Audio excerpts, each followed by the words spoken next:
Yeah. Check. Hey, really good feed. Looks like, you know, I was looking around, kind of letting my intuition guide me. And I was looking, and I was thinking about Arkona and some of the artwork that I saw. And the feeling was so heavy, I just could not ignore anything that I saw. It was epically resonant. And I said, well, why do I feel so strongly about this Slavic epic? And I know why. Is that, what is it? Let me look at the individual Celtic god, but the artwork I found was so supreme. Just the level of detail. And there was a heavy esoteric vibe. The idea, say, of each one of those faces being associated with a direction of a sea, the Black Sea, as one of those, but 4 different colors. And I was like, huh. So I related that to like a circle, and the circle having 4 different colors. But seeing what had happened during, say, the Nazi occupation period and building up to that, certain people started getting killed off, right? And a lot of art that predated, that went way, way back, got appropriated or grabbed, right? And these Slavs had to hide the epic. They hid it. And I will guarantee that, whoa, and I'm getting strong vibes, like it is nearly making me tear up. It's like, wow. And they hid the artwork so that it would not be stolen. And it's what that represented. That artist, he put his entire life into what he was doing, you see. And now in modern culture, it's just click and move along, right? Not for those oil painters, it wasn't. No. That had deep meaning. And to me, that is what has been chipped away at over hundreds and hundreds of years, to the point where unless you, say, are specializing in that specific art from that country, you wouldn't even know it existed, because video game culture replaced that. And that is why I am going back to the old school and the traditional, because it is the only place I feel that has any value or, say, emotional, spiritual potency, right? It isn't about hate. It's about remembering who you are and where you came from. And I just said, okay, I'm going to wait until I feel inspired. But I was looking at this one particular piece of art, and this is what it is from the Slavic epic. It was a sovereignty goddess, and she was huge. And she was sitting on a throne, and her throne was a tree, right? There are central themes that run, say, in the Irish myths, Tuatha De Danann, right? Versus the Slavic stories. And then the band Arkona is named after one of the last pagan strongholds. So when the Danes came in, they targeted that temple.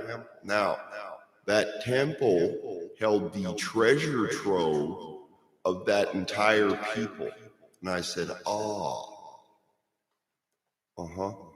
but that was one of the last strongholds of the reminder of the old world. And I think really that is what is happening, is that they want to consolidate to the point where people are no longer gathering in any kind of public way at all. And now the psychological impact of this whole disease scare recently.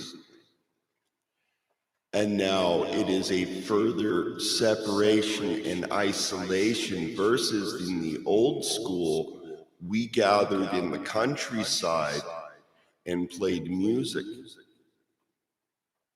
And that the potency of that music would have been so high comparatively. You couldn't even stand listening to pop music after hearing that, because that is the heart song, right? Of the sovereignty of the land. Now that includes the goddess and the god, both. The god that is facing all four directions. I thought of as a secondary image that there were, let's see, four, one facing out in each direction, and then one facing in, looking at yourself. But that was something I added, because that's how my mind is. I think in very abstract ways, which is why I find it hard to relate, but the more I go back to the old school, the more I just go, hey, this resonates with me. It makes a lot more sense than, say, modern Advent.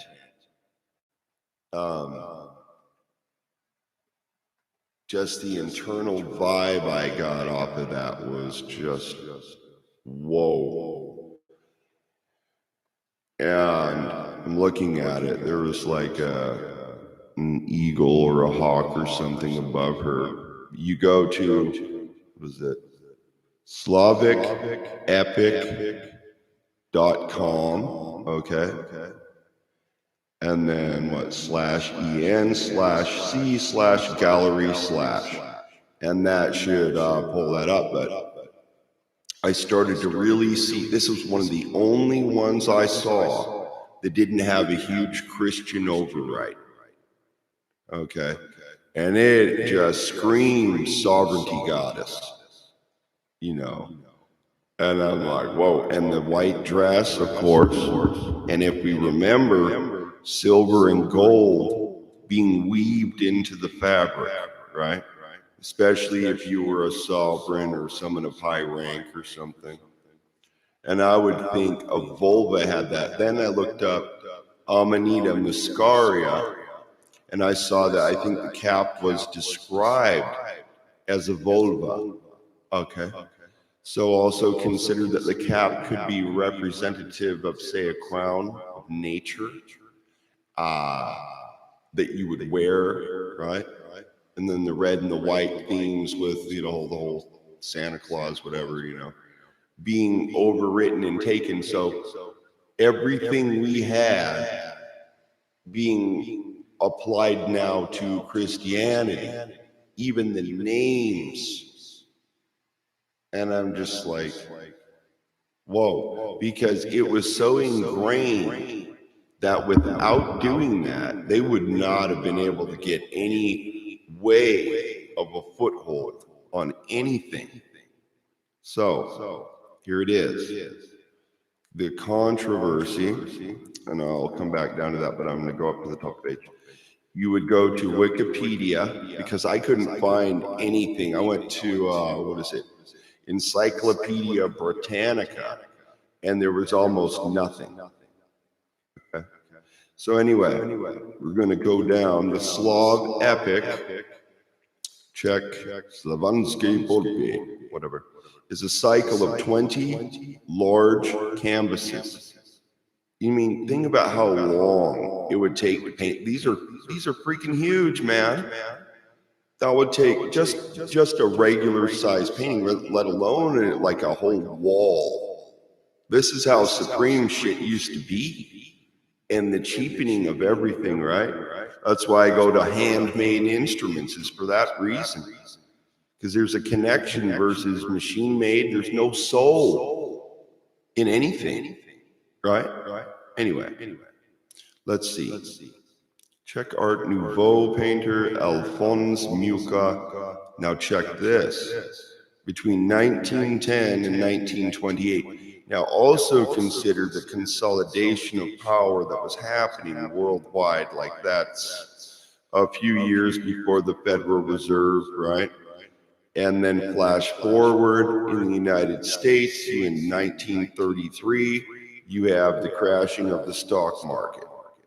Huh? Okay.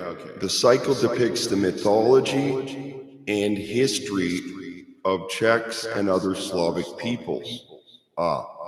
See, this is paramount, because this is evidence that proves reality, because that is a connection back into an older time. In 1928, after finishing his monumental work, Mucha, M-U-C-H-A. Now, I was thinking Maca, and I'm like, whoa. Well, it's not the same thing, but just in my mind relating it.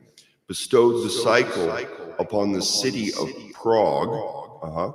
That's why Prague would be a target, on condition that the city build a special pavilion for it. Prior to 2012, the work was a part of the permanent exhibition at the chateau in the town of Moravsky Krumlov in the South Moravian region of the Czech Republic. In 2012, all 20 works were moved and displayed together on the ground floor. Let's see, to the, I don't know, Beltrezny, I don't know how to say, Palace, till 2016, all right? In an exhibition organized by the National Gallery in Prague. Exhibition catalog, Alphonse Mucha, Slovanska, E-P-O-P-E. The works are currently not on display, see? No. Alphonse Mucha spent many years, his whole life, many years. This is his life's work. Alphonse Mucha spent many years working on the Slav epic cycle, which he considered, as I said, his life's master work. Wow. He had dreamed of completing such a series, a celebration, this is why it was targeted, of Slavic history since the turn of the 20th century. However, his plans were limited by financial constraints. Here it is. This is where they get leverage. In 1909, he managed to obtain grants by an American, philanthropist and keen admirer of the Slavic culture. Oh, this is interesting. Charles Richard Crane. Shall we click on his name real quick to see what's up? It's just a quick. Okay. Wow, so he would be contemporary with my grandfathers when they came in through Canada in the 1850s. That's right, that's where my Swedish line comes from. That is why it is so strong in me. I know that. It's obvious. Charles Richard Crane, August 7th, 1858 to February 14th, check it, the year, 1939. So you're talking 6 years after the Great Depression and the right? And he's dead. So that means how old was he when he died? He was fairly, up there. You add, let's see, 42 plus 39, and there's your answer. So in his 80s, was a wealthy American businessman, heir, here it is, to a large industrial fortune and connoisseur, interesting, of Arab culture, interesting, a noted Arabist. His widespread business interests gave him entry into domestic and international political affairs, where he enjoyed privileged access to many influential power brokers, that's banking, at the top levels of government. His special arena of interest was Eastern Europe and the Middle East. Biography and diplomatic activity. Whoa. Anyway, I'm not going to keep going into that, but if you want to look that dude up, that's Charles Richard Crane. I'm going to go back to the Slavic epic. Now, we are going to switch down. Oh, yes, there it is. That's the big one. Ooh. Okay, so this guy was desperate, and you see, Tesla ended up in a very similar situation, where here he is, a genius, just like this painter guy was, and somebody rides in and says, hey, yeah, I'll freaking pay for that, right? Milka continued working on the cycle, here it is, for 18 years. That is a long time. Gradually submitting paintings to the city of Prague as he completed them. So, one painting could take him a year or multiple years to complete. Wow. We're talking layering. In 1919, the first part of the series, comprising 11 canvases, was displayed in Prague's Clementium. In 1921, 5 of the paintings were shown in New York and Chicago. Whoa. To great public acclaim, of course. But consider that's the birthright of his nation. In 1928, the complete cycle was displayed for the first time, holy shit, in the Trade Fair Palace in Prague, Czechoslovak capital. Here it is. This is where it gets interesting. Now, when you have high-profile people like this guy, you got to consider that their deaths are not always natural, and that is my opinion. Now, with that said, Alphonse Mucha died, here it is, in July 1939. Now tell me why that is 6 years before WW2. Here it is. Shortly before his death, oh my God. Whoa. Shortly before his death, he was interrogated by the Gestapo, as he was an important exponent of public life in Czechoslovakia. He was a cultural representation of the nation. Why was he targeted? During World War II, the Slav epic, here it is, was wrapped and hidden away to prevent seizure by the Nazis. Whoa. Yeah. I saw that, I'm like, I gotta go over this. This is huge. Following the Czechoslovak coup d'etat of 1948, so that is 3 years after 1945, and subsequent communist takeover, of the country. So what was it prior to that?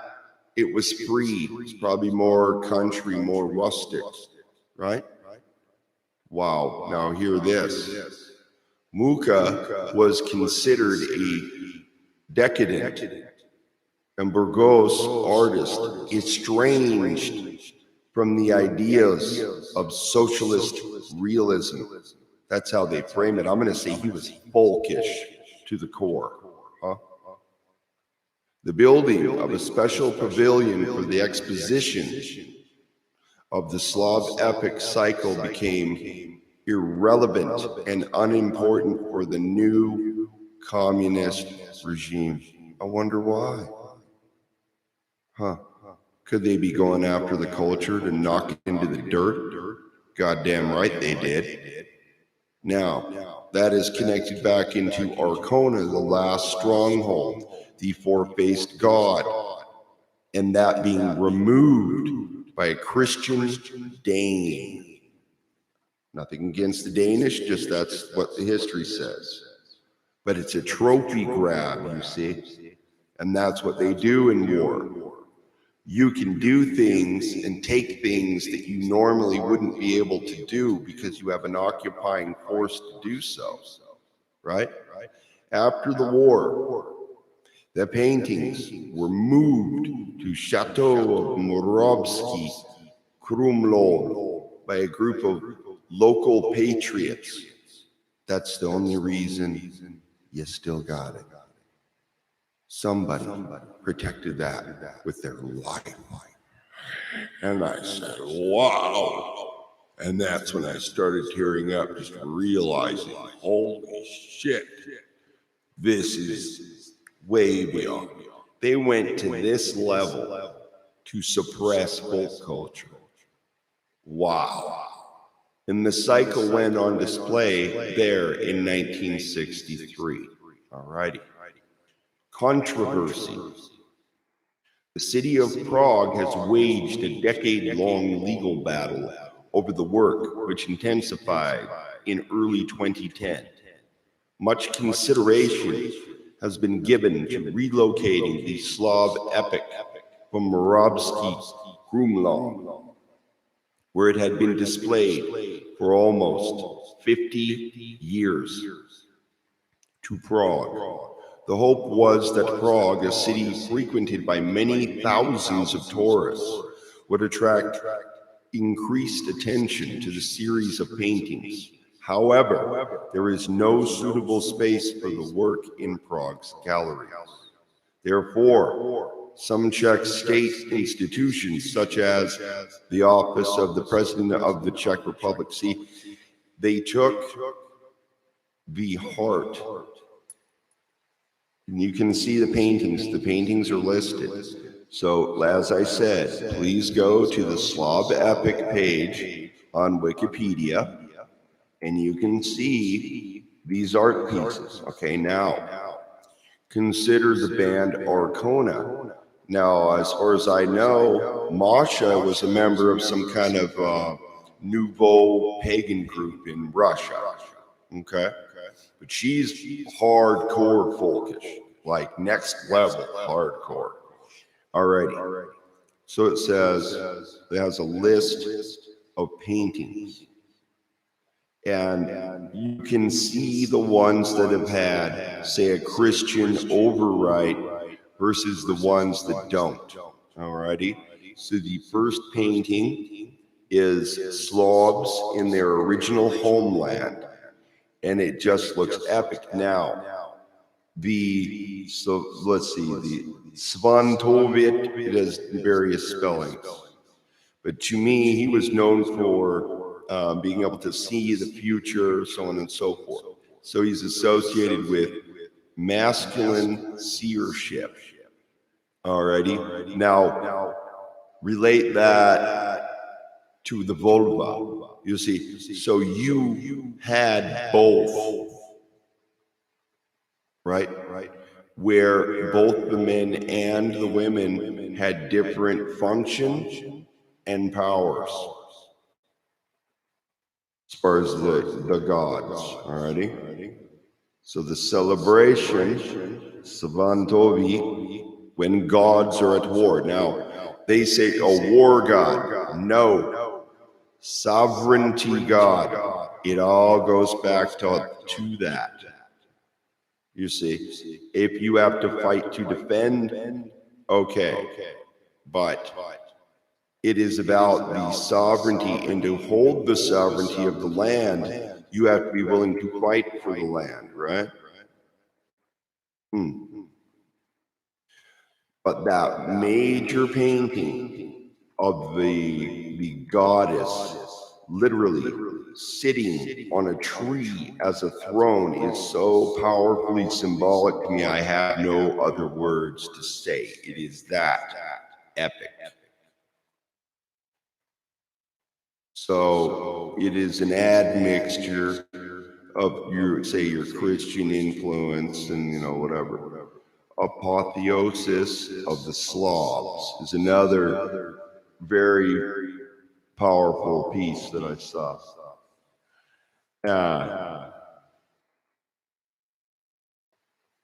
But as I said, with the band Arkona, they know that, and the art that they use, even the imagery in the videos, is directly related to that. That is a big deal. And I was like, well, why do I feel so strongly connected to it? Well, a couple reasons. One, I have some German ancestry. And two, I have strong Swedish ancestry. But as I've stated, I feel that all these tribes are interrelated, and that over time they kind of got spread out in different areas. And then you would have changes and differences in the language.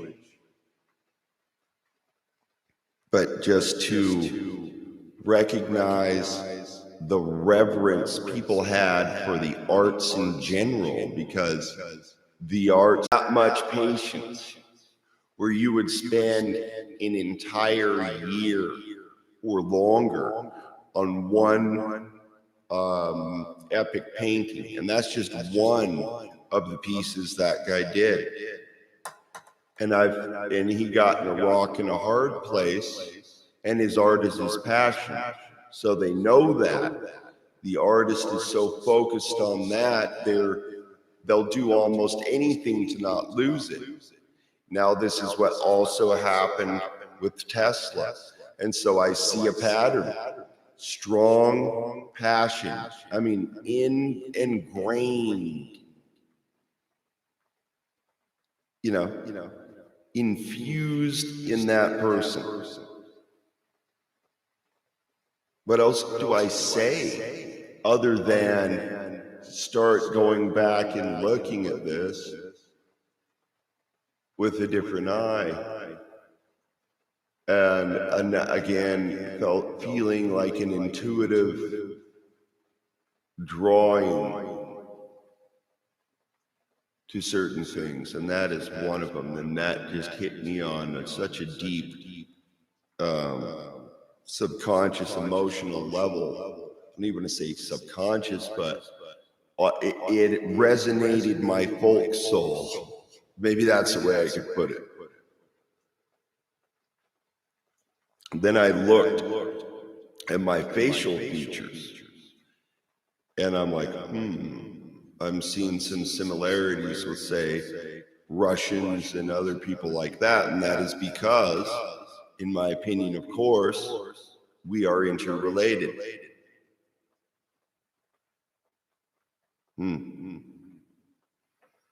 So I retuned my mandola and acoustic, but playing acoustic is a connection back into that old school folk culture. And that is why, moving forward, I am grateful that I had some of that experience when I was a teenager, that culture was still prevalent. But now you add video game culture, all right, plus the whole disease scare. What point are we going to get to where we don't talk to anyone? You just sit in your house. You know what I'm saying? Stare at a TV. To me, it is an intentional separation. And then if you consider, like, a lot of the paintings I saw were surviving wars, right? Maybe loved ones who had been killed fighting, laying on the ground. And you're like, think about your average little spoiled brat that has no concept of that reality, right? Personal relations and love and trust become central. Nothing else mattered. And I got that resonant frequency from that artist, that he fully comprehended that reality.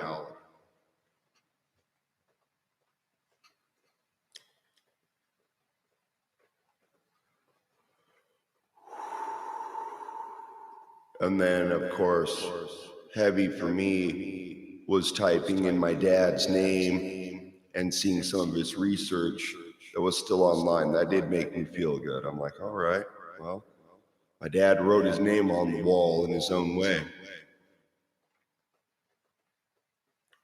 There's something very, very heavy in that. I feel we had a pre-Christian spiritual tradition where we were totally in tune with the earth, and that it was outsiders coming in that saw the great treasure and the artwork and all of that, and they got big greedy eyes.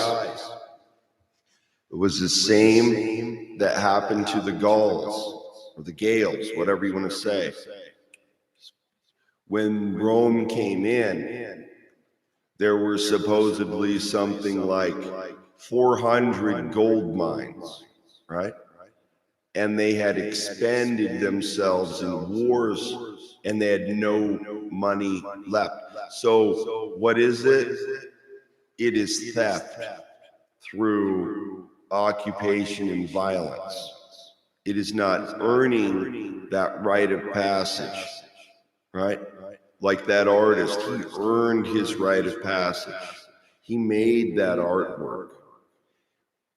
Big difference in that than just funding something, coming in and doing a big grab. You don't have any connection to that, really, at all. But the artist does, you know. And so oftentimes, in a wartime situation like that, they'll just kill off the artist, especially if he's older. Yeah, they can make up whatever story they want, right? And then here comes the overwrite.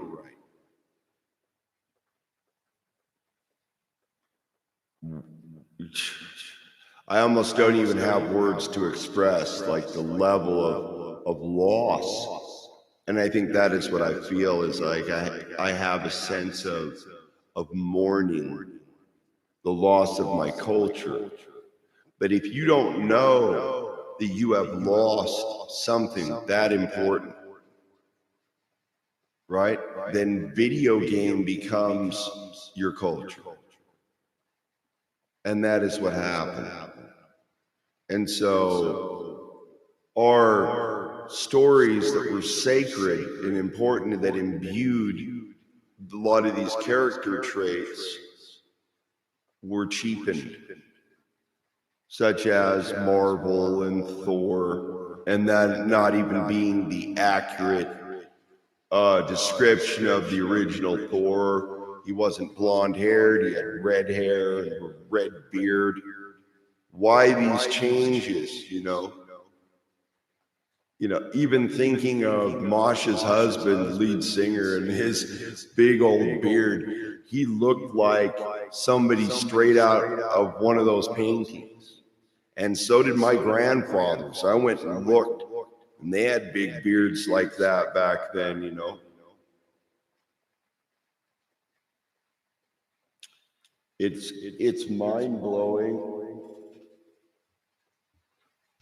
And also the fact that I'm an artist, not on that guy's level, not even close, but I have the mindset to where I immediately got what he was doing, because I think in the same way.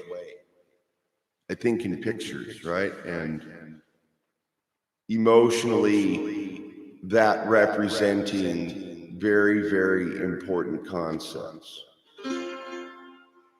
Change position.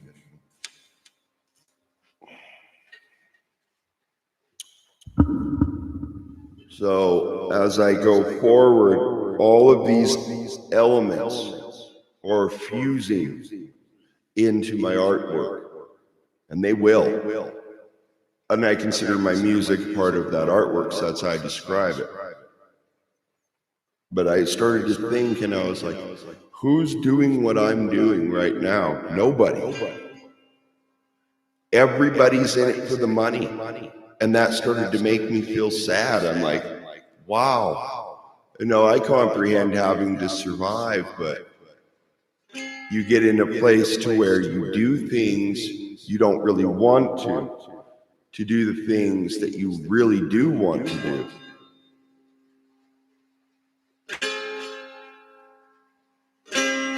And it just became so epic to me. I was like, whoa.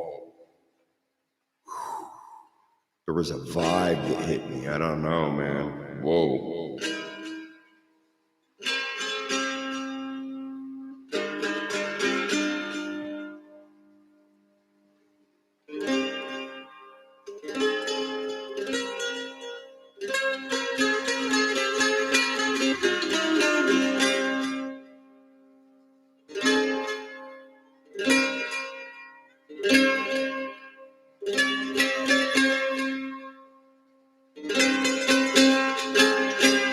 But I've always had this kind of mentality of go epic, right? That's how that feels.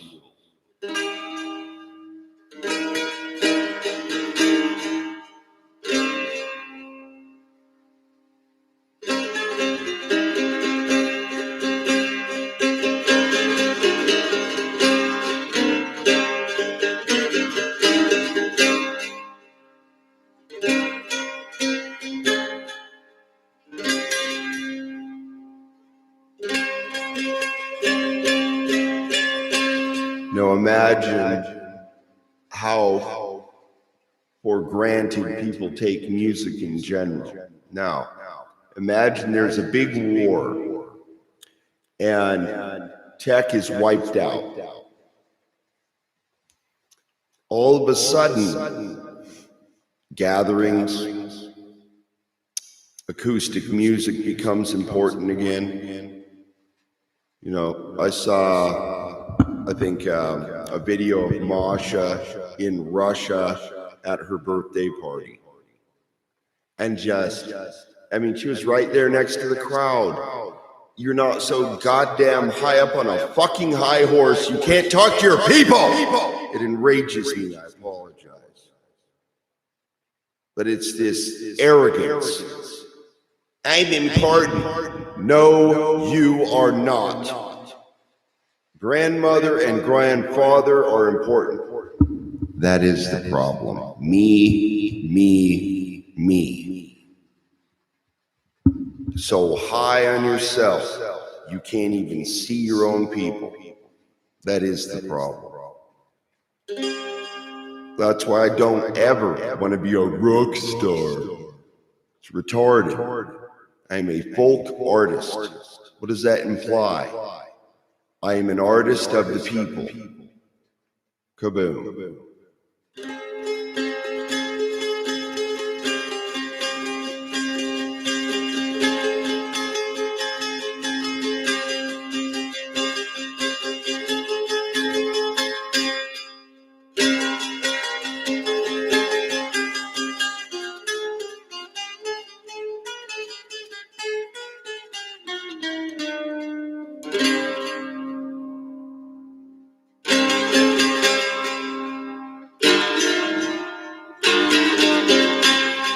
But I knew this year was going to do this. And I'm like, yeah, I'm inoculated after all this other bullshit. I'm just immune to it. I just don't give a shit.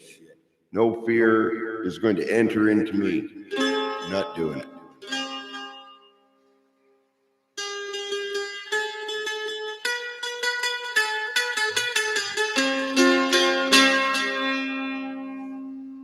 Wow.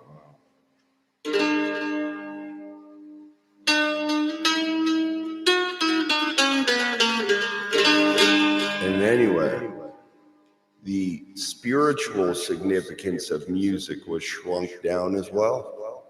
But especially in the countryside.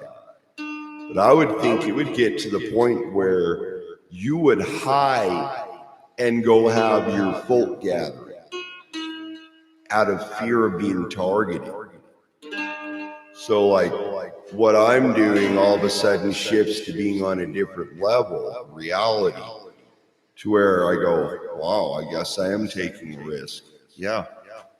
But the greater risk is staying oppressed and suppressed.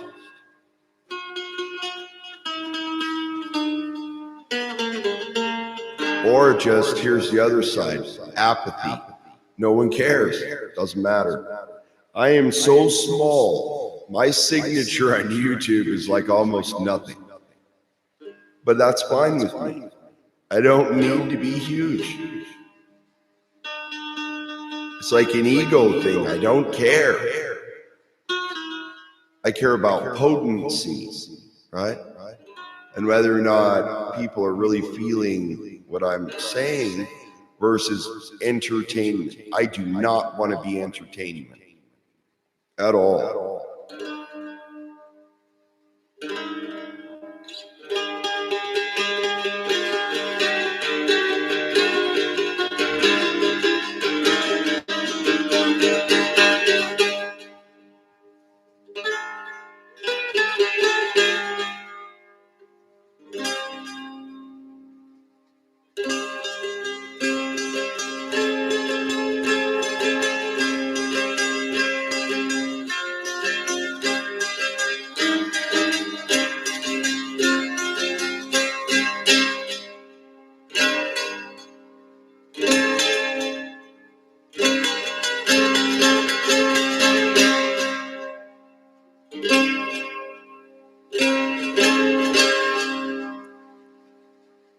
But I noticed that, and I've stated it before, but those Russian dudes are butch, and they know how to live out in the woods. You had to.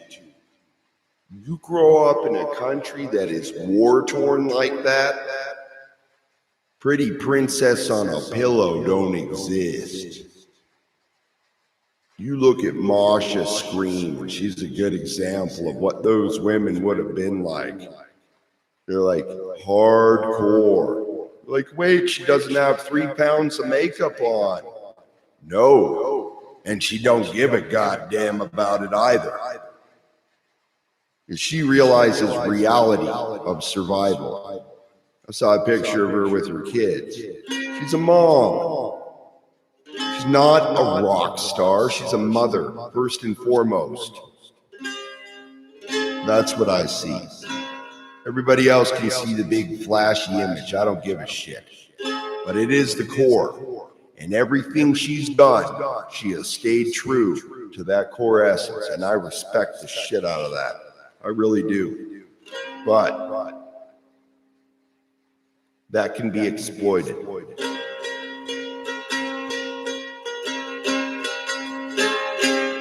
Just like that artist got exploited.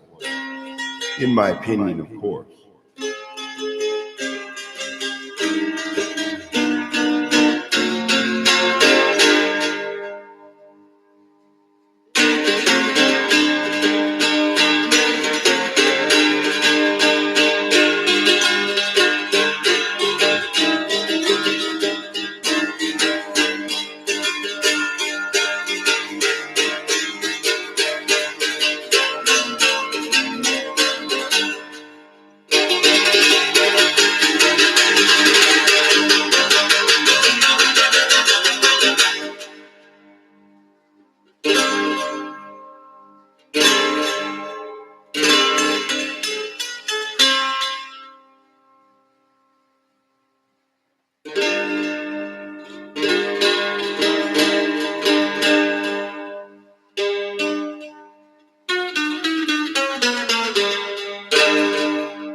I just left the mainstream because it had no potency. I didn't feel shit. It's like a limp dick bullshit trip. I don't know. Maybe I call it being a cheese dick, where you got no value, you got nothing, no stability, just crumbles and breaks in half. It don't mean nothing. And I want meaning. I'd rather have a handful of meaning and potency than a whole treasure trove of just worthless horse shit. Horse shit's more valuable, as I've said before.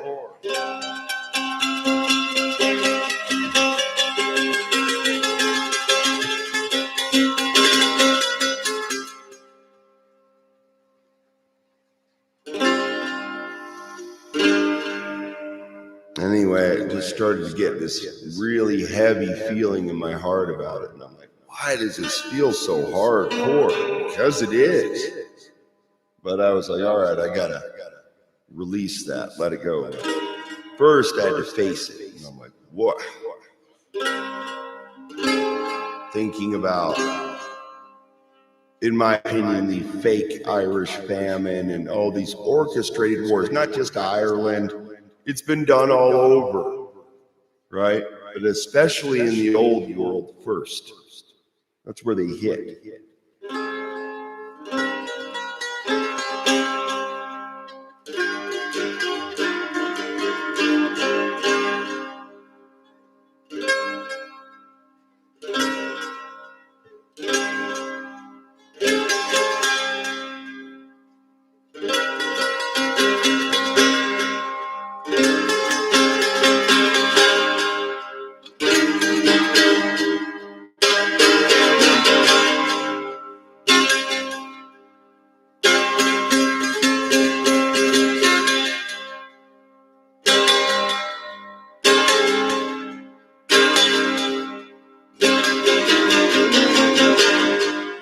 I was growing up, metal was definitely infused with folkishness. It was just there because that's where the root goes back to, no matter what they do.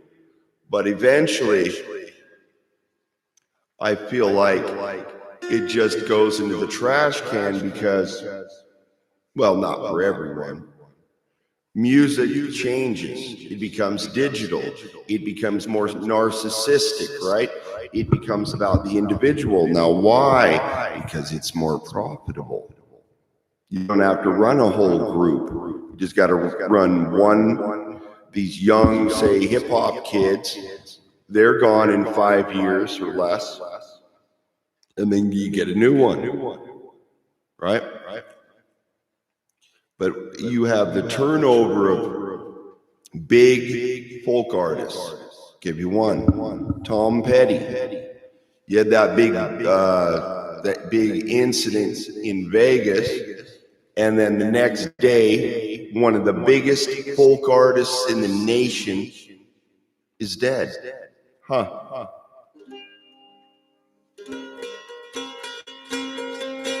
So then I'm like, okay, holy shit. First, I see Chris Cornell go down. Then I see Chester Bennington go down. All these people that sing with heart, right? And I'm like, what the hell? And then Tom Petty goes down. And I'm like, whoa. Now, if you remember, there was a movie called The Postman. And Tom Petty was in that movie.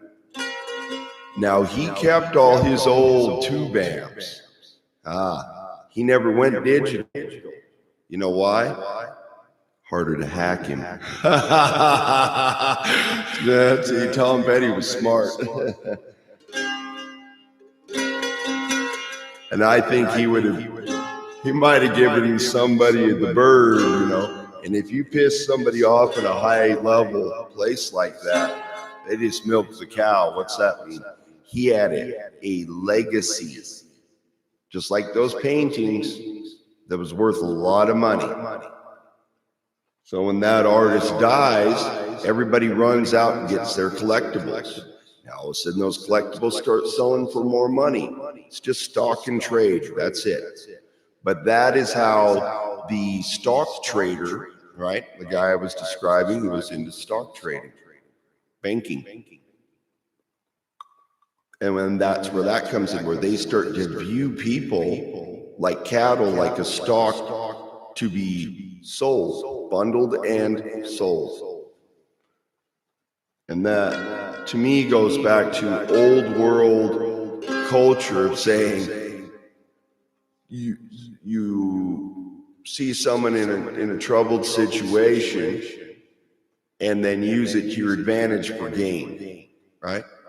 Or purposefully weaken someone's position so that they're like, oh yes, I'm desperate now, right? Such as, that's what happened to Nikola Tesla.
And then it's like interesting to me because you see this old world artwork taken and repurposed and, you know, overwritten.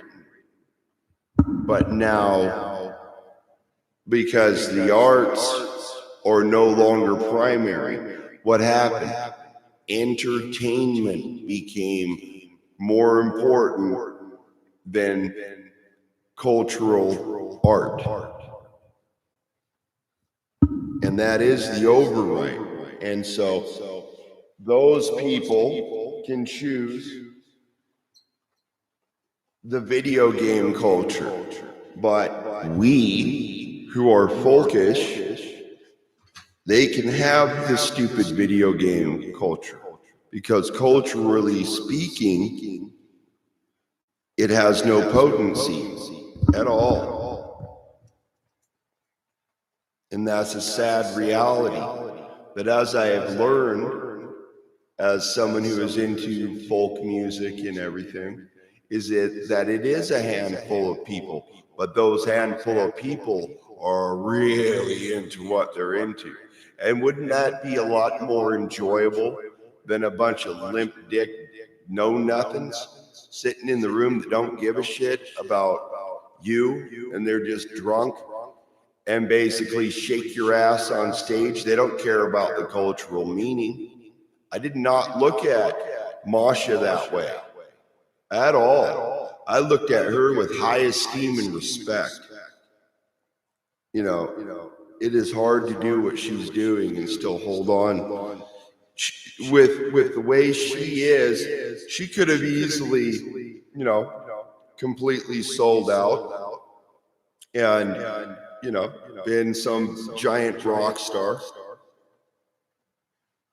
So I see these people go down eventually, and I'm like, well, if that's the way the industry is designed to basically milk the cow, then what the hell is the point?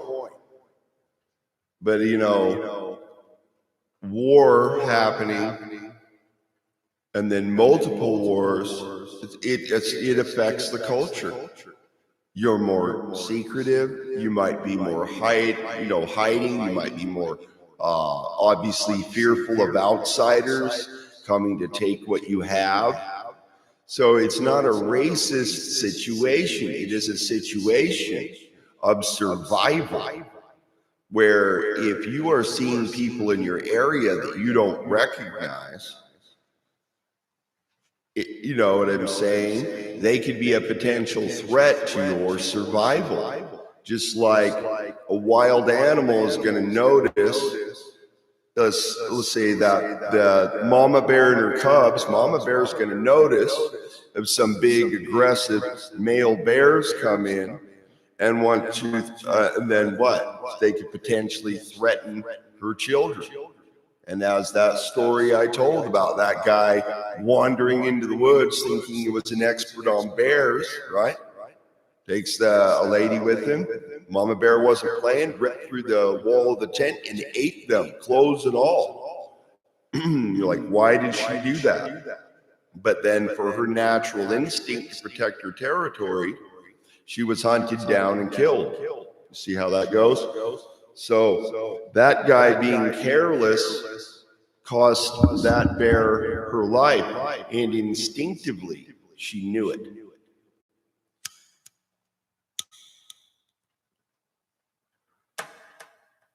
So I'm going to hold up this again. But you see a consistent reality. White horses, white dress, gold fringe, specific colors, right? Specific patterns. Even looking at her cloak, there are patterns infused. You look at the, I don't know if you can see it, kind of, maybe. There we go, we'll try this side. There we go. Right down here on the cloak. But just in general, our clothing, our lives were infused with those cultural elements. And that was, to me, a shield of protection. And so by disassociating with the cultural element, it is easier to come and overwrite and take over land and areas. Because if you have eroded the cultural significance or dominated to that point, people are like, well, I just want to survive, and you know, take whatever you want, kind of thing, you know? And that Arkona being central, it's mind-blowing.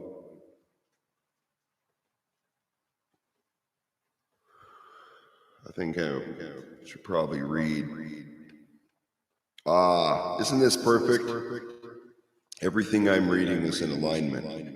Okay. Chapter 5 is just titled Spy. See, but I'm wondering if you had, like, thinking of that, high-level thieves. No low-level shit. We're talking, you know, the same concept as raiding. And what is the booty and the bounty is the art of that nation.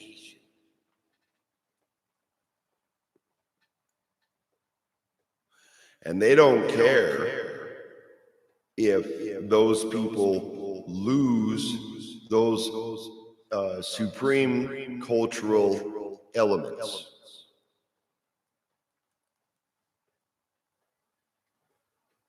But Masha, and I think she's probably a big part of that, and that band fused the Slavic epic artwork, and even named their band after that famous city, the last stronghold. And so the name of the tour was Pagan Rebellion. So that's what's on the back of that T-shirt you saw, with the sun, the fire all around the grandfather. And I was guided to wear that. I'm like, okay, feel the energy. There's a vibe here. I can almost see it. It's floating around me. The map was unrolled on the plank table. Under the light of the many flaring torches, the druids and chieftains of Nuada gathered close about to examine it. This will help us determine the best routes, Lou explained. So this is where planning comes in. They were crowded into the quarters of the High King, a wedge-shaped section of an outer circle of rooms that surrounded the main hall. It was shut off from the larger room by a thick wall of wicker work. Now remember, this stage of planning has to be done in secret, because they're like, what does that imply? Spy. That there may be infiltration into the group. Okay.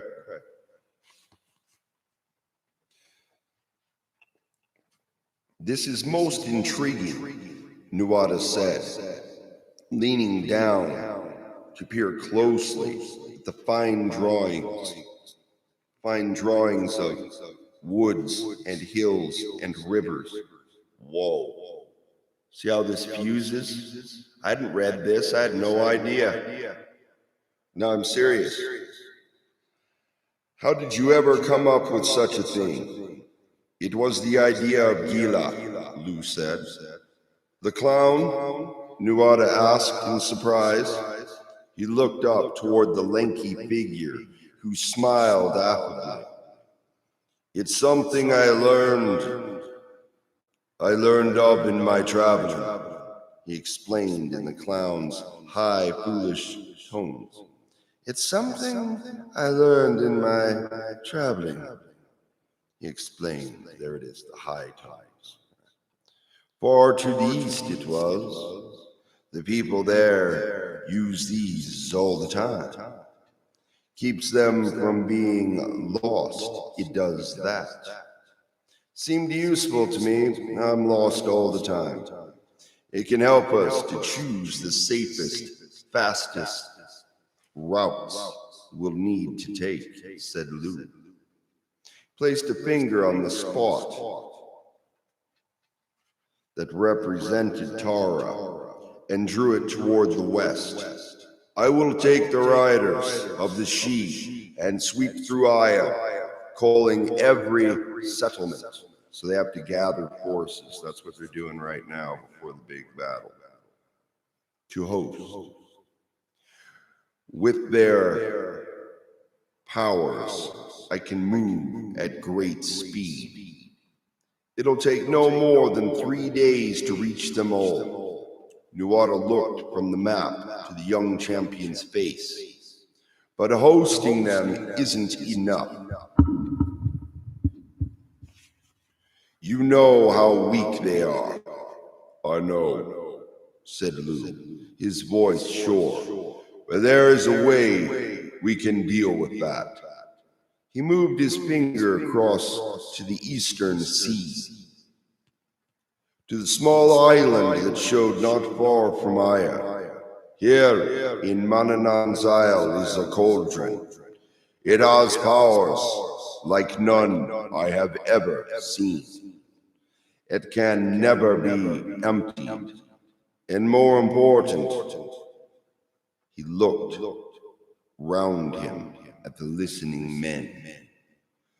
The food in it has the power to restore the strength of those who eat it.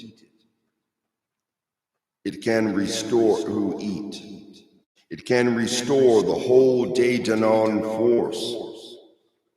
See, so a spy might want to block him from getting that cauldron, because then they can fight. Just like wiping out your medicine people, right? So that you can't heal your warriors as well.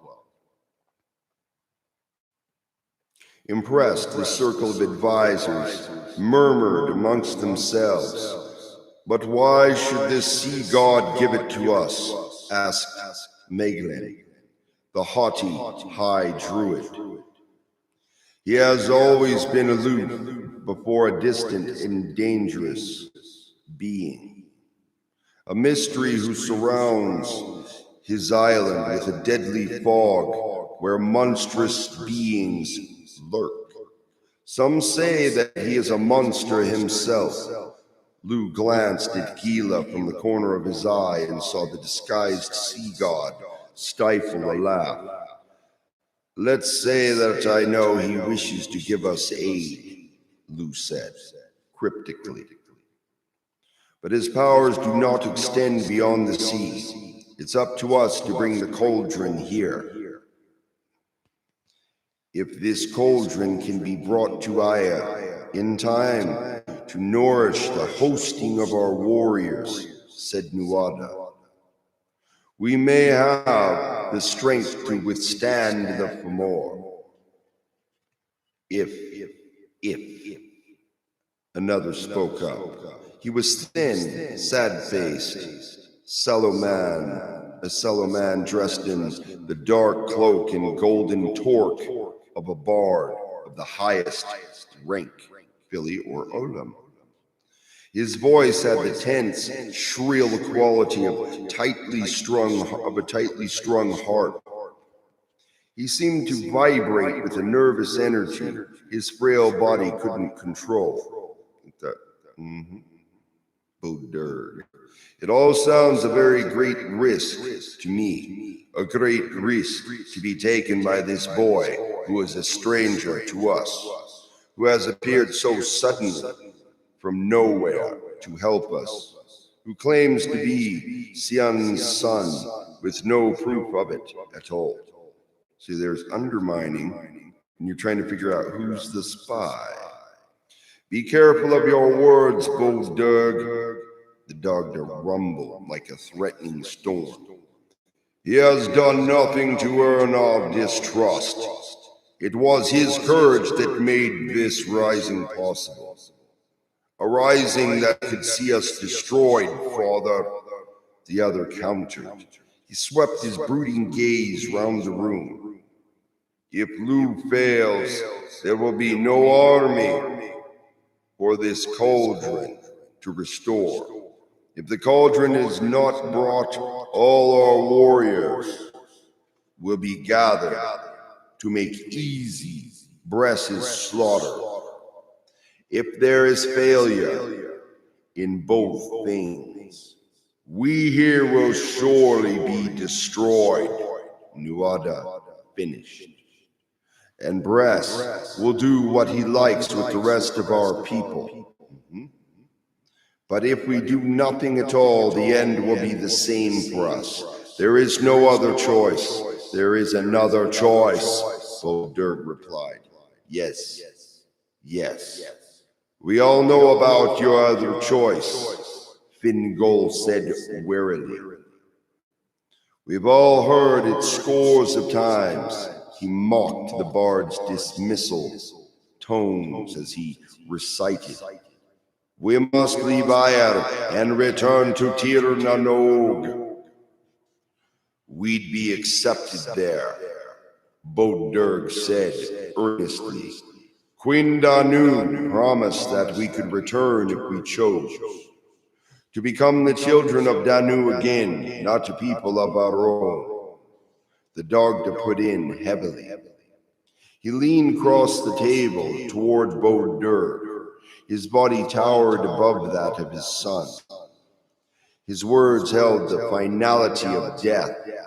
Listen to me for the last time. We will not abandon Ayr. We will never return to a life of pampered ease in the Isles. That is no life for us. It is no life at all. Ire is our land, and I'll have it even if it only means I'll be buried in it. I stay, whatever the risk. Now, how about you all? He threw a challenging gaze round the room, searching each face in the flickering lights. Some hesitated, but many nodded their quick assent, faces determined. Finally, all joined in agreement, leaving only BobCat silent. There is no answer.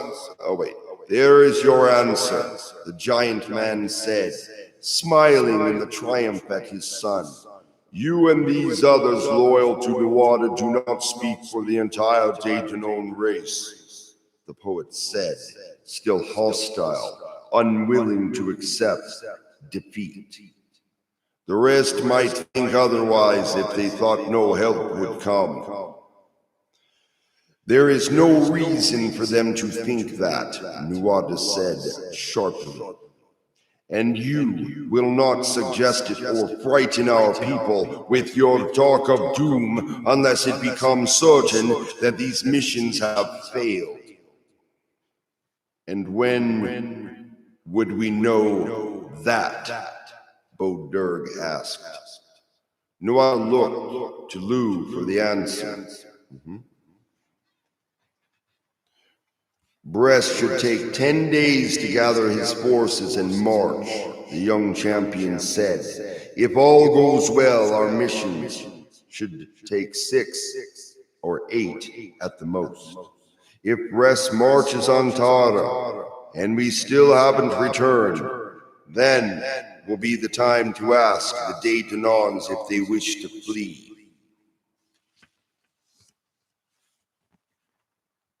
How is the cauldron to be brought to Ire? Asked Niet, the captain of the household companies. I'll be fetching it, the Dogda said. I'll go to Mananan's Isle with Angus, Morgan, and Gila Decat. I want to go with you as well, said Fingal. I've a great curiosity about this Mananan Maclear, and you may be needing help of my sort. We need none of your wizard's tricks, the Dogda protested. Only strong arms and true blades. But Lou saw the disguised sea god nod sharply at the druid and wink. The young man moved quickly to support Fingal's request. No, I think it might be a help. Mananan is a very peculiar man. I think he might enjoy meeting Fingal. All right then, the Dogda agreed grudgingly. But he'll be only an extra weight to us. It's settled then, Nuada confirmed. We will use this map to decide and mark the best routes for both missions. Those of you most familiar with the countryside come here, closest to me. They began to pore over the map, discussing the virtues of the route over that. A heated discussion began, unnoticed at the back of the group. One youthful warrior listened with a special interest.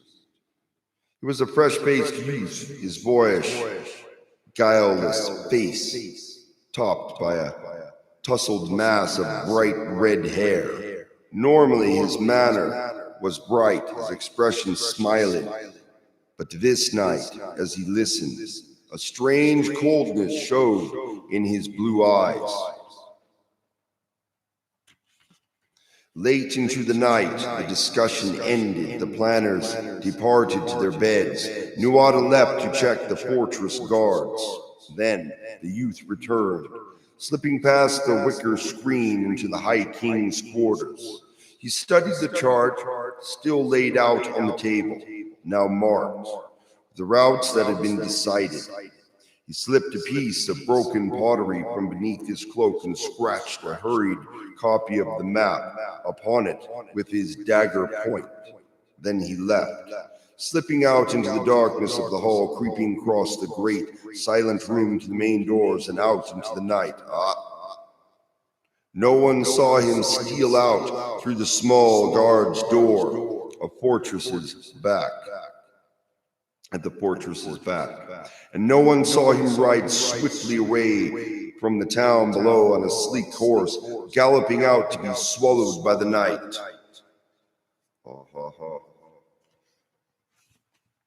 Through that night and the next morning, the lone rider pushed his mount toward the northwest at full speed. He rode deeply into the territory of the Fomor, but without slackening pace. Boldly he passed by their patrols, flashing a strange metal device. Finally, he made his way through a heavy picket line and entered the camp of the gathering army. Not long after this, a sleek black ship slipped away from the sheltered bay into the sea and headed north. Cut through the waves swiftly, holding a steady heading. Soon, a tall, sharply glinting object seemed to rise up from the sea ahead. It was the Tower of Glass. It was not long after the sleek ship had reached the tower's quays that a soldier entered the stark, sun-filled room atop the tower and approached the dark figure, seated, motionless, upon the massive throne. "My commander," he said, "Bress has returned. He wishes to see you. He has a young Daedanon here with him." Traitor. Or double agent, we don't know. "Let them enter," the metallic voice commanded. Whoa. "Let them enter." The soldier backed away toward the massive doors and pulled them open. Two figures moved into the room. The former High King strode forward fearlessly.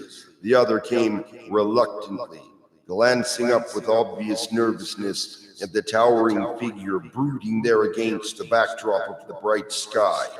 In the smooth black expanse that should have been a face, the crimson slit of an eye showed like a sun just breasting the world's rim. "Why have you come back here, Bress?" demanded the being. "And who have you brought with you?" Bress smiled and extended a hand toward the red-haired youth. "Balor, I would like to introduce my son, Ruadon." So that would be what? Red, Ru, right? Rua? Yep. Rod. Okay. "So this is your son, the product of your secret and brief parting with..."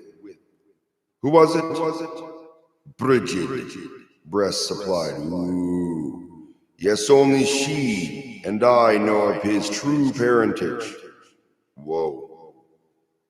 "The secret has marked her, but she has kept it. Now remember, her son got killed in the battle, and that is where Keening came from.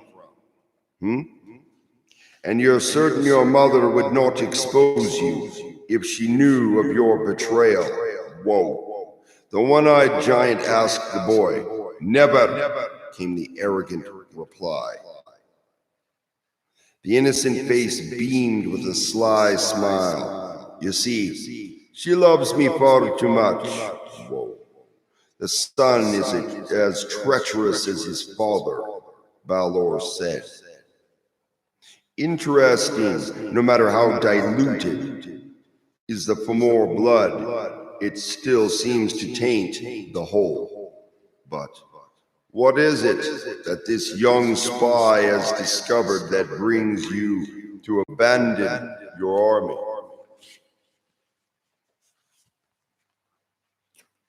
"The Daedanons have discovered that we are gathering our forces secretly," said Bress.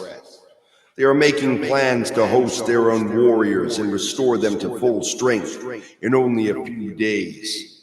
The eye flicked a fraction wider at this news. The father and son felt the heat of it increase. "How could that be?" the voice changed out like a hammer on cold iron. You told me such a thing would be impossible. It might be, but for the one called Lou, Ruodon said, with more boldness. He has shown them how they can do it. Lou, Balor boomed. Lou, he is planning to thwart us once again. Bress said in anger. He is planning to thwart us once again. If he succeeds, my army will face an enemy equal in strength. Well, that's how it should be if it was fair, but it never is. We might be defeated in open battle. The ire would be lost to me and you as well.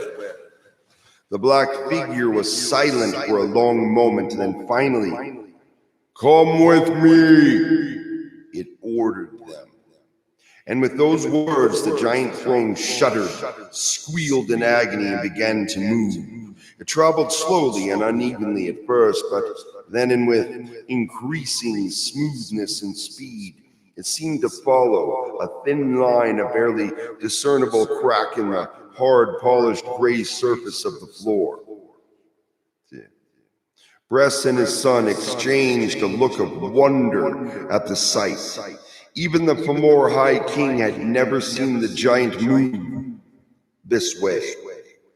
They followed. The massive throne and its terrible occupant rolled across the large room into a wide hallway that led along one outer wall. At the far end, huge panels of softly gleaming silver blocked the way. The commander's transport came to a halt there, but only for a moment. The panels slid silently aside to reveal a square, empty room, its blank walls sheathed in the same silver metal. It was high and wide enough to easily accommodate Balor. The throne slid forward into it, then stopped again and slowly pivoted to face the giant toward the doors.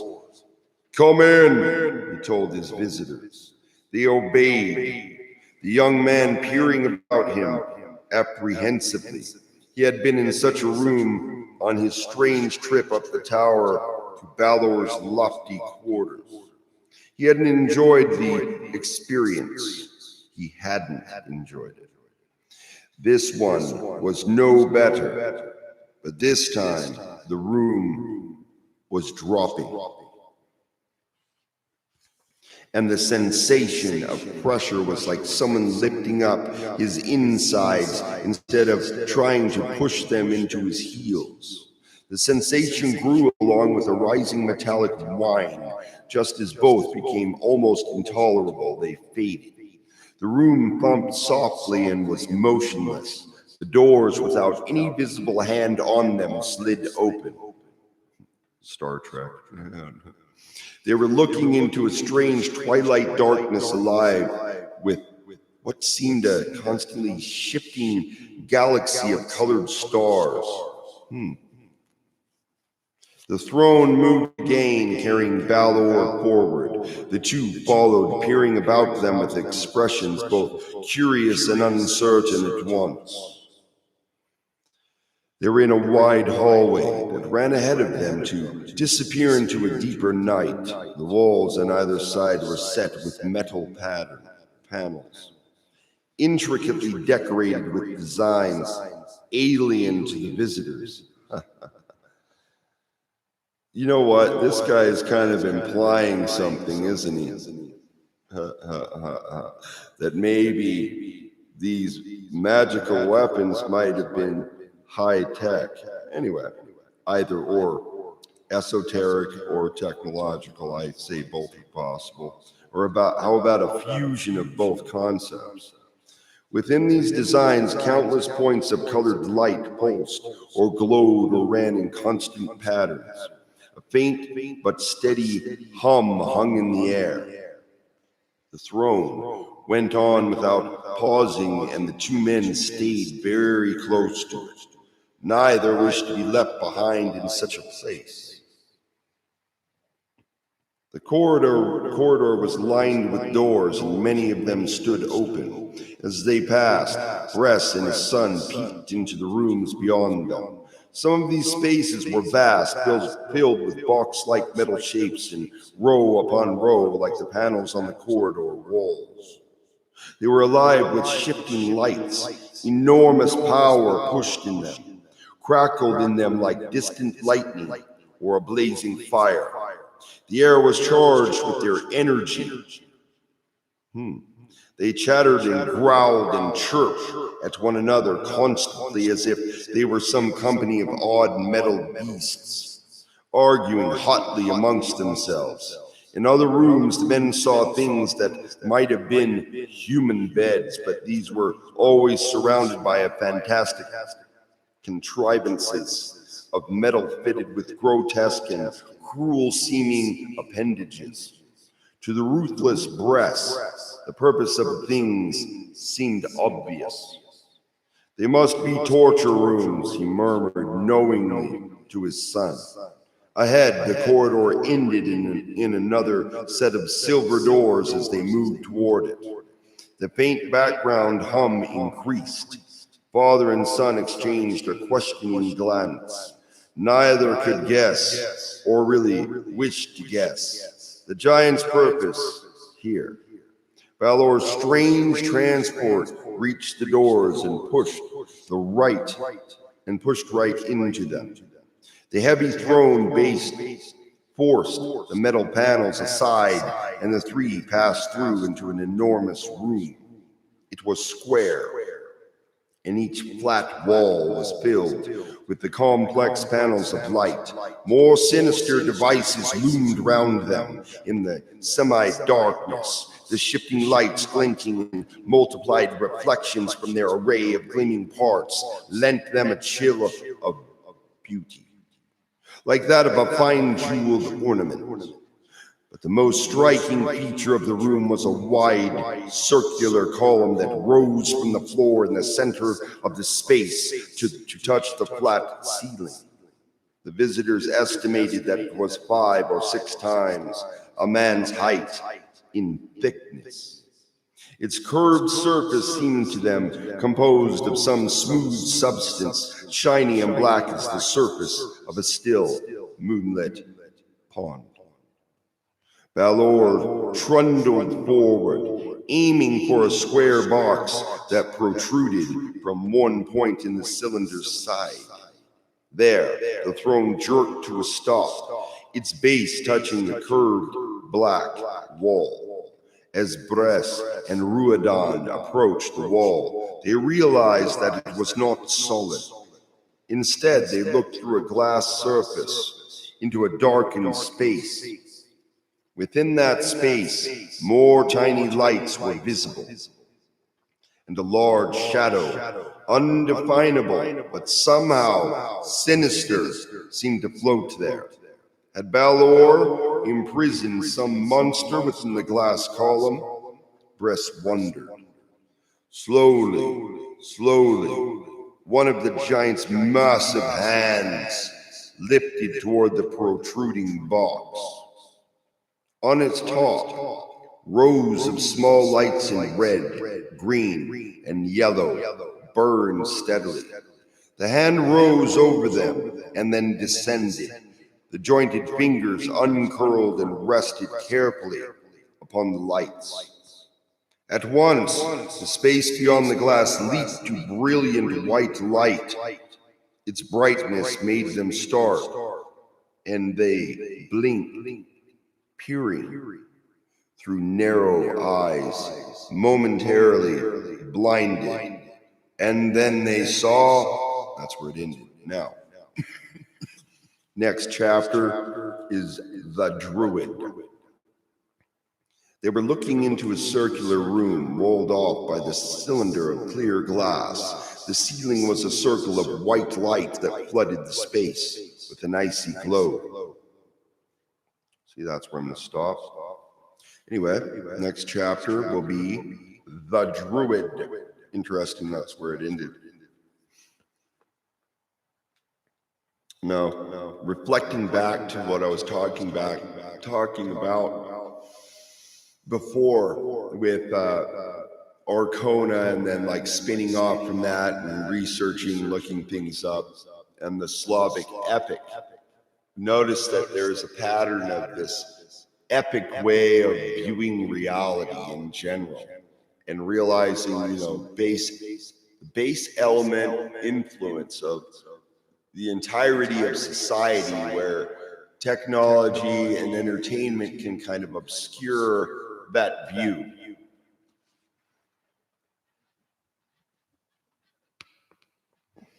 And so, as you see these characters, the only way you're going to claim any form of folk culture is if you are all about it. You got to be hardcore. Without that, the motivation isn't there.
I can see full faces and they're looking in all directions, saying,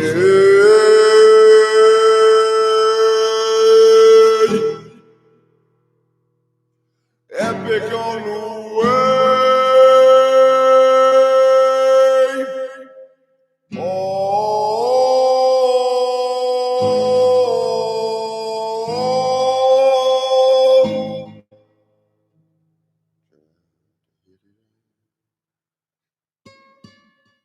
Went too high.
And so they say they didn't know,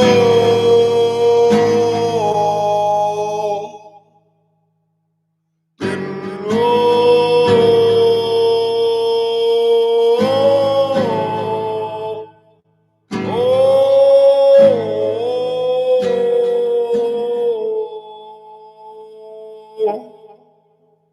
Said you didn't know. Long ago, well, when they came to take it all away, be a remnant left behind. And you say you didn't know.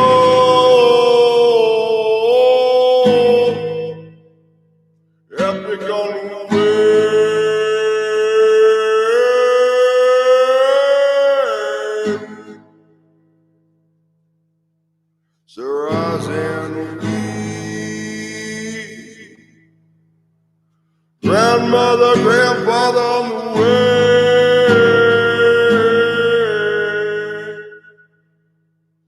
Oh, they come from deep down, deep down. Oh, you can lift my heart up. Oh, there's a certain deep down inside. Say you didn't know.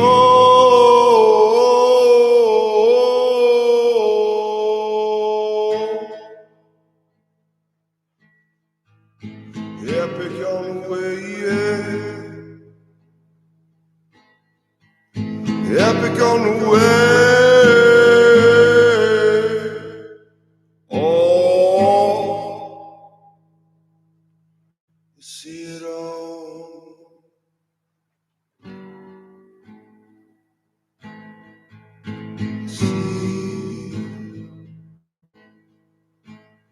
I can see.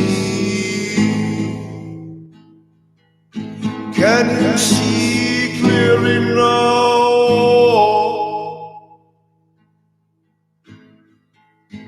Vision is epic on the way.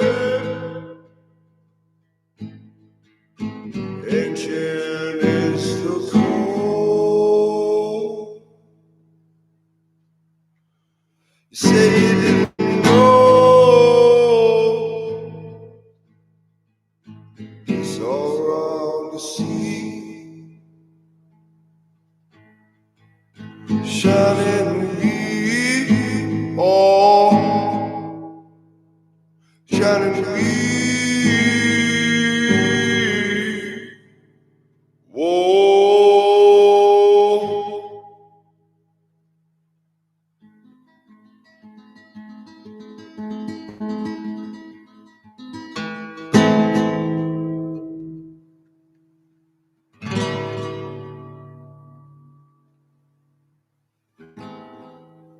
I still say you're epic on the way. My love,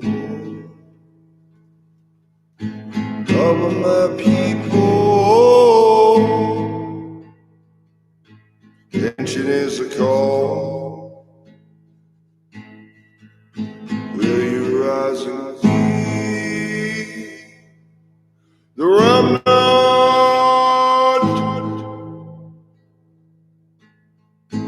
We'll be waiting on epic on the way.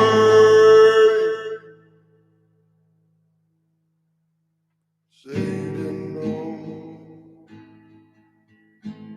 It's rising epic on the way. Well, when they came for the last stronghold,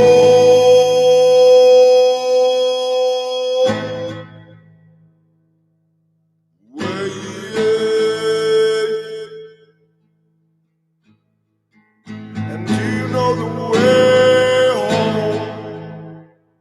Are they home? Epic on the way.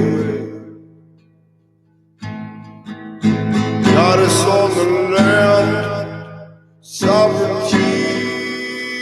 Oh, and the throne is a tree. She's epic on the way.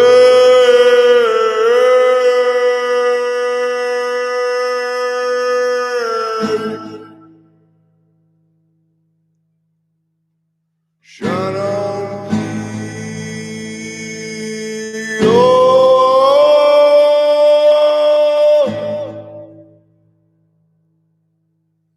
you say you didn't know. Well, when they came for what they stole away, all I have is a folk soul.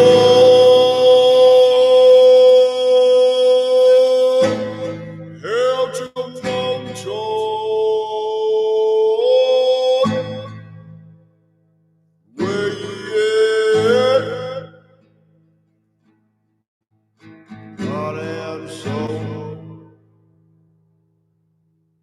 She pushed the harp to her chest to resonate against her heart and soul. To the heart of the matter.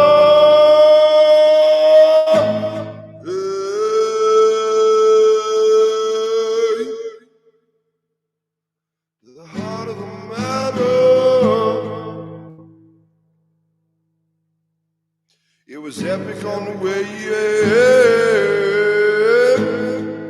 Whoa,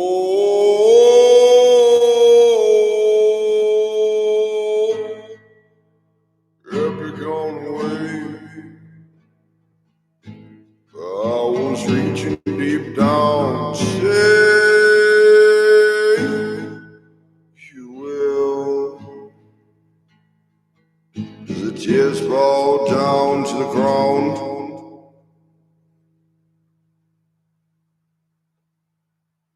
I saw you in the pouring rain. Oh,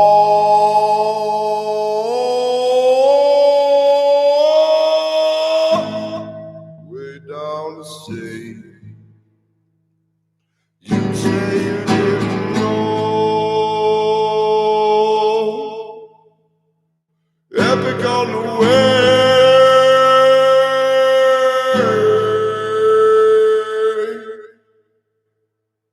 Epic on the way, yeah. Epic on the way.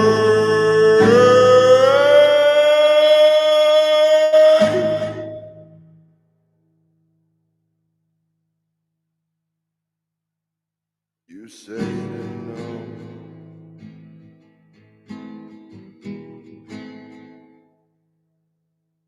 Don't sell it down the river. And don't give away your folks' soul.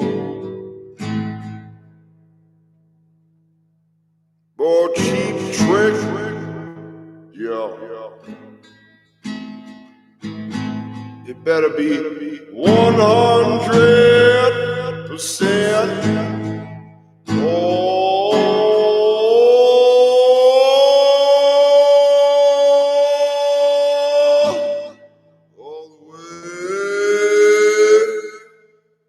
All the way. Oh, I remember forevermore. Oh,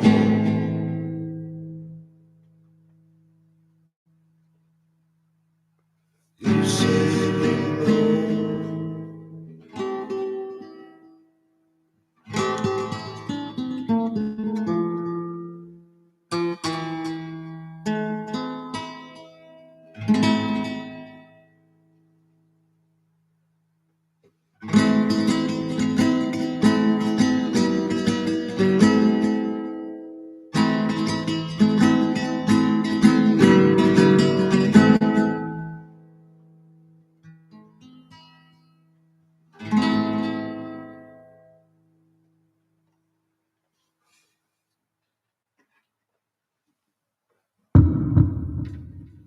I was extremely tired earlier. I'm like, all right, I'll just wait till the energy comes back. Thank you. And basically, if I don't feel it, I don't do it. And that's listening to my intuition.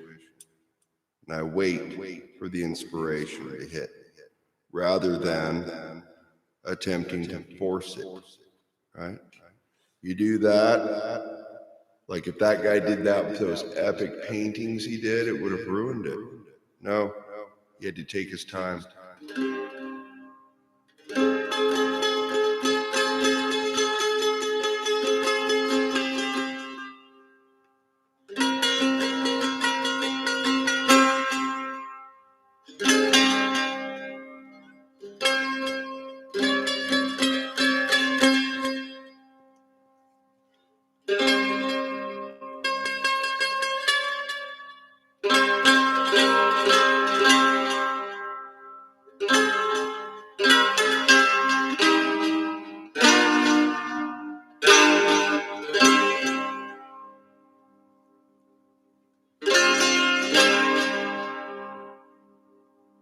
sun in my vision.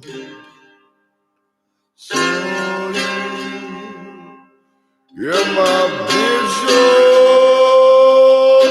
Said, I see you clearly.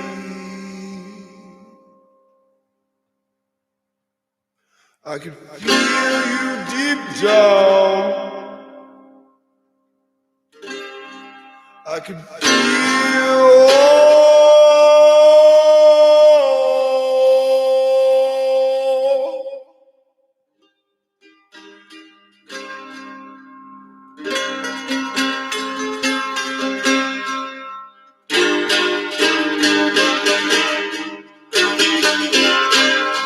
when the tears fall like rain.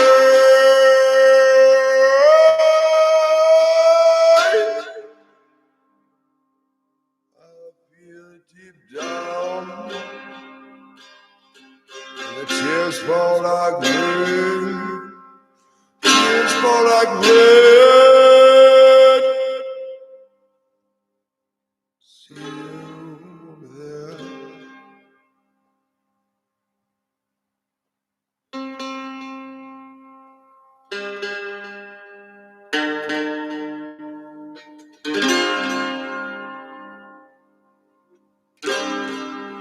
So you say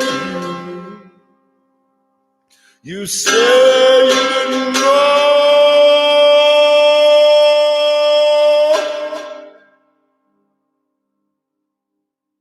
but I know,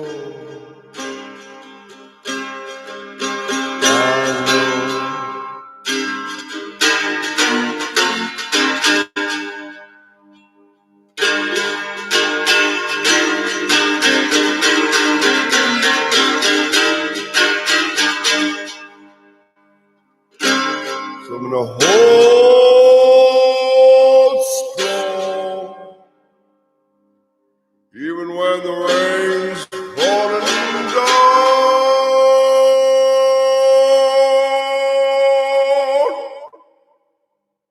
Where you at?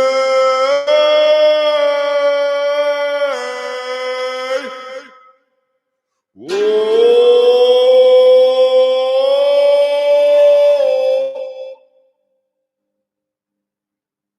Said you didn't know, well I know.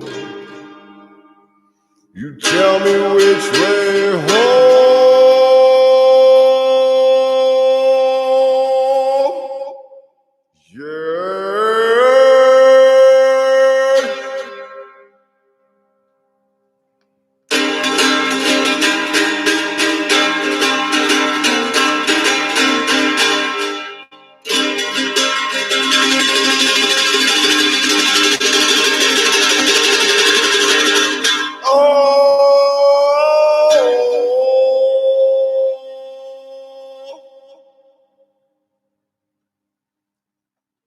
Represent.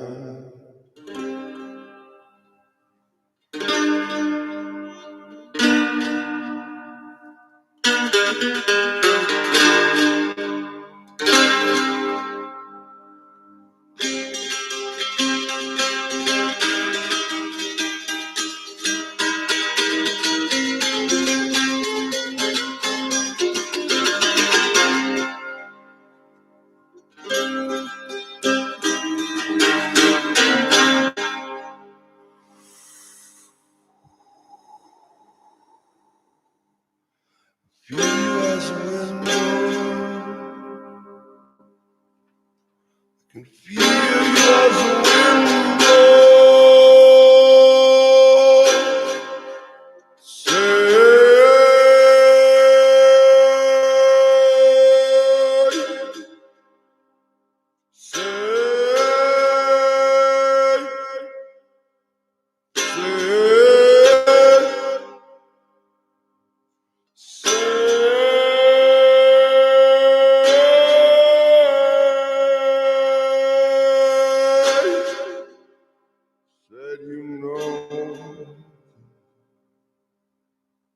Let's go.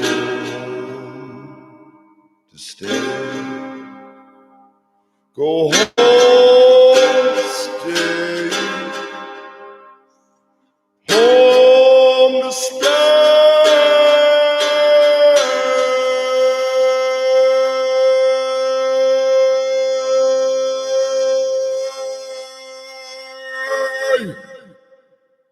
Whoa,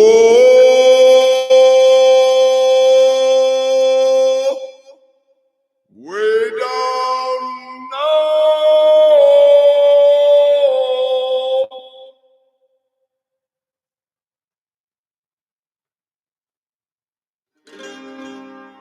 Think she was shaking like a leaf in the pouring rain, but love is all that remains.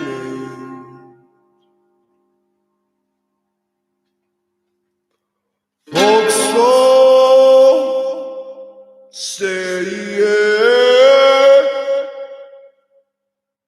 you will remember forever,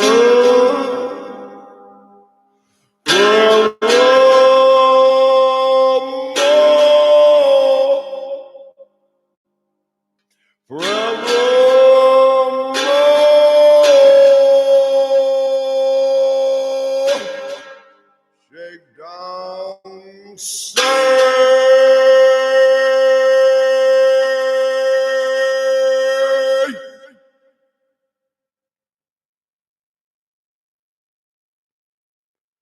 Deep down as rough as I'm gonna keep my old soul, gonna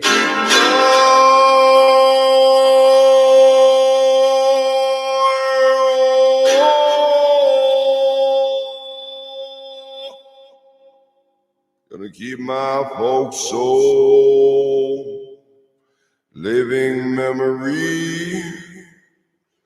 It's what they say. Feel it deep down low,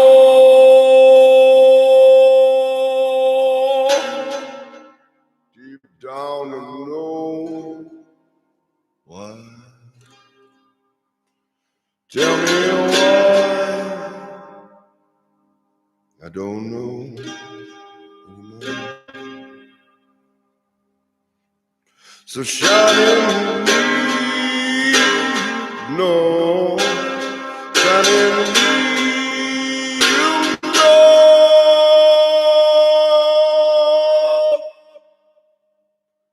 Way back home, say.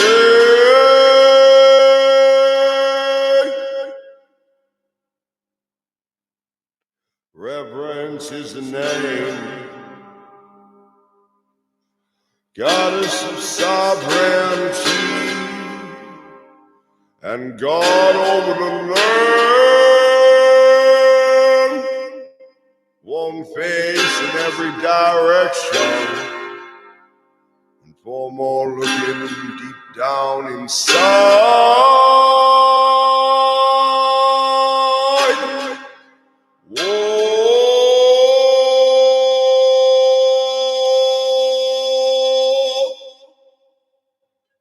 Thank you.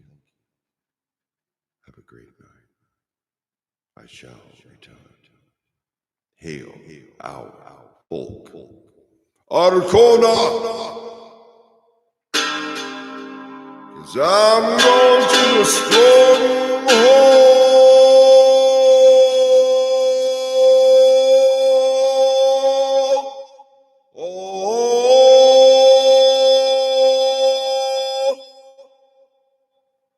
Yeah, that's what they said. Deep down, deep diving. I-O. Grandmother, grandfather, forever more. I-O.